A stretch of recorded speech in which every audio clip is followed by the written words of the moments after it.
And welcome back to another Megiddo Gaming video. For me, Mod 14 has pretty much come to a close.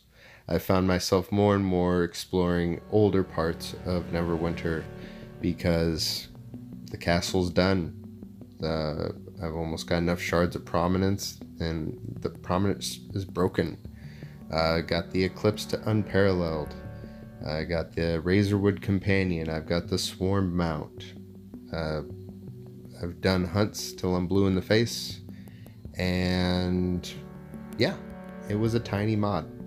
The Undying Lockbox, amazing lockbox. I was able to get gear for my companion now that it has the Illusionist Gambit gear as well as the Adorable gear in it. And, you know, even for alts and for some pieces for my character, there was a lot of gear in this mod that dropped, that could be farmed, etc. Now, the world of Barovia is actually a really awesome world. Like, I don't know if you've ever played tabletop D&D or read into the lore of it, but there is way more to Barovia than what we received in this mod. But unfortunately, this is the start of no longer having a B module. So we're moving into Heart of Fire. No more Barovia. Done. In this case, I would have loved to see module 14B because it was too short. The campaign was short. There wasn't a lot of boons. I mean, most people, if they were like me and bought the packs, and I bought 2 of them, I was able to do Castle Ravenloft day 1. I mean, aside from that, if you didn't buy into it, what, 3 weeks? Done. And the RNG for Ultimate Enchanting Stones is awful, but from guildies, alliance members, and friends, prominent shards, pretty easy. Purple Taroka cards, I almost had one every run, and I did plenty of runs.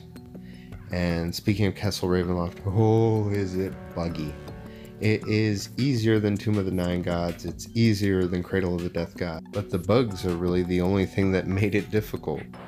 I mean, other than that, I really don't have any complaints about mod 14. It's actually, it's the first mod that I had actually been looking forward to playing, and I wasn't truly disappointed.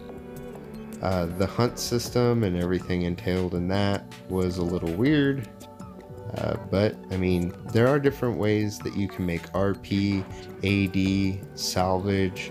I mean, ever since mod 14 came out, I haven't had to do any random queues. I haven't even had to run like a lot of Temple the Spider or anything, because the poster drop rate's pretty good, and the Taroka card drop rate's actually amazing. I can get tons of Taroka cards just running around in circles in the ruins or with the witches. So, I don't know, it seemed like an awesome mod, but it seemed to go by way too fast. And the rewards in the chests, that's something we'll talk about later, because it falls into something that I want to talk about when it comes to the future state of the game. Now, since this is the start of no longer having a B module, I would have expected a little bit more, to be honest. One, even if we didn't have any additional content, no buggy content. The whole point of being able to spend more time on each mod and not doing B series mods was so that way it was a better mod out of production. But it's riddled with bugs, and it's about half or a third the content of most modules that we've had in the past. There was nothing that was done with professions. There was nothing that was done when it came to, there was no skirmishes. And I mean, other than that, there really wasn't a whole lot to it. It is one of the smaller maps out there. So it's a great mod and it's a bad mod at the same time. They could have done so much more with it. And now with going into mod 15, which is a whole new thing, and I don't even know what to think about that. We'll talk about that here in a bit. But I definitely would have loved to see more of Castle Ravenloft, more story. There could have been, either 2 dungeons or a dungeon and a skirmish. But I did like how, the hunt system was manipulated to the fact that it had its own instances. It wasn't just, playing within the same region. But when you look at it, even though it was instanced, it was still the same map. So I really don't know if that helped with, as far as lag or anything like that, but there just could have been more that they could have done when it's supposed to be its own entity, no B series. I just expected about twice as what we've got. And before getting to Mod 15, there was a lot of speculation on what Mod 15 could be. A lot of people were dissecting Easter eggs and stuff that they saw in Twitter posts, and there was a lot of thought that maybe we'd be going to Waterdeep. There was thought that maybe we'd be getting 1 or 2 new classes, like perhaps a druid or a bard. And there's always speculation like this, but when there's so much wrong with the classes as they are now, it was always my belief that we shouldn't worry about another class till these classes are balanced as they should be. And we're kind of getting there. The Trickster Rogue Shadow of Demise increase here in Mod 14, that helped put TRs a little bit more on the map. There's people actually asking for Trickster Rogues. And that was the thing with Mod 14, is it had some quality of life upgrades with it. So now you can respec individual spots, for retraining tokens, and the retraining tokens went down in price because of that. You can disable the visuals off your weapons and armor pieces.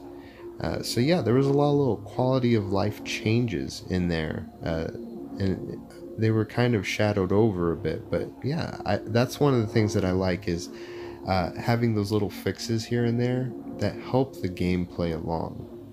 But once again, if the rest of the gameplay is all buggy, you tend to focus on the negative more than the positive. And when it comes to interrupting the general gameplay, like in a dungeon, it really will overshadow the good things that came with the mod. Now, Mod 15.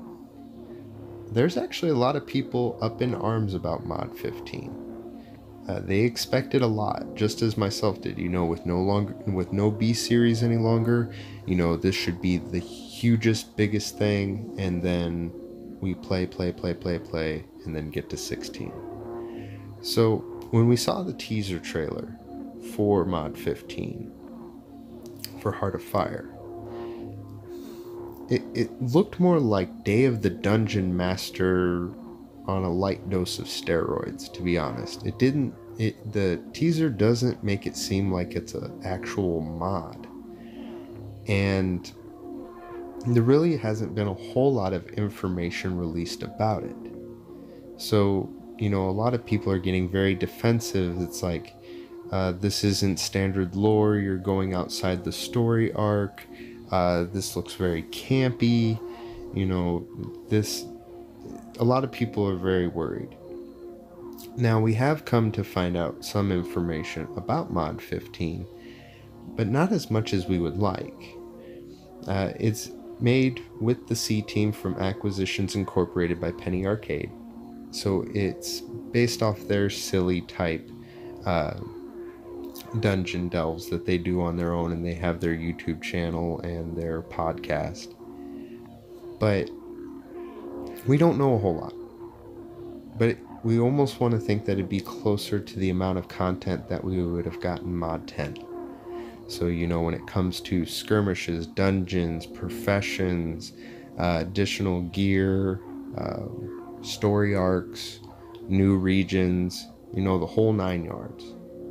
But when it comes down to it, all we really know is that there's going to be 1 skirmish, there's going to be an overhaul in professions, and really that's it. Everything else is kind of a guess. I'm sure there's going to be a story arc for it, something has to drive it. But is it going to have an actual adventure zone? Because are we just going to go to other parts of already pre-existing Neverwinter regions. You know, are we going to be getting any new weapons? Because some of the weapons that came out in Mod 14, people are still going to be running around with primals. And the story is kind of interesting. You find yourself at the Black Lake district where a job fair is going on. You end up assisting a druid named Walnut Dongrass with calming things down a bit, and you're offered an internship at Acquisitions Incorporated. Now, what's neat about this is Acquisitions Incorporated have set up shop in Protector's Enclave. There's not a whole lot of things in Protector's Enclave, especially down towards Seven Suns Coster Market, and that's where they've set up shop next to the auction house. There you'll actually be sent on missions all across the Sword Coast, and so they may be reusing places that we've already been to, but there's also a good chance that there's going to be new places to visit. Now, one thing that's really neat is we might be getting the closest thing that we may have, or at least that we've had so far, to your own personal, land domicile. You're going to have your own personal workshop. So yeah, it's not, player housing, so to speak, but it's going to be your little place. It's going to be personalized to yourself. Now, one thing I'm hoping that they do with this, because when they opened the stronghold up and you could decorate it, the decorations were just that, decorations. I always thought that it'd be pretty neat if the decorations served a purpose.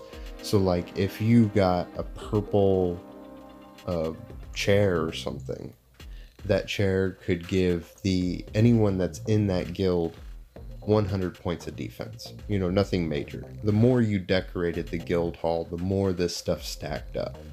And, that would really make, making these items, farming for these items, it would make them more important. So I'm hoping they try and utilize something like that.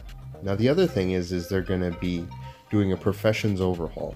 We don't know exactly what that's going to mean yet, if it's going to get rid of the professions as we know it and then all the leadership refinement points out the window, or if they're going to build on top of it, or just add a different level, like how we have leatherworking and we have leadership. Maybe they'll have something just for this module.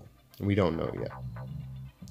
But we haven't had a professions update since, we've had new masterwork stuff come out for Chol, but we haven't had something new like the masterwork professions themselves come out since module 10. So this is going to be very interesting that we're going to have essentially our own player housing, which is customizable. We're also going to have a profession rework, which will hopefully breathe new life into it. And we may be getting a new area to explore. Now, with the masterwork professions, one thing I'm concerned about is that we will have to have pre-existing mastercraft stuff already in place. But they have said in streams that this is going to be attainable for level 15 to 70. Now, it's kind of hazy on how much they'll actually be available for people that are endgame players, but this may be an entire rework, which is good and bad.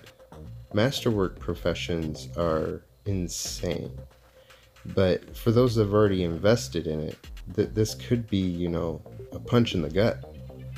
Because all the time, the money, everything that's spent into Masterworks could be out the window. We don't know yet. And that's kind of scary. Because the amount of AD that you put into Masterworks is insane. Because each type is dependent on one another for different resources. And each Masterwork profession can cost upwards to, 100 million AD.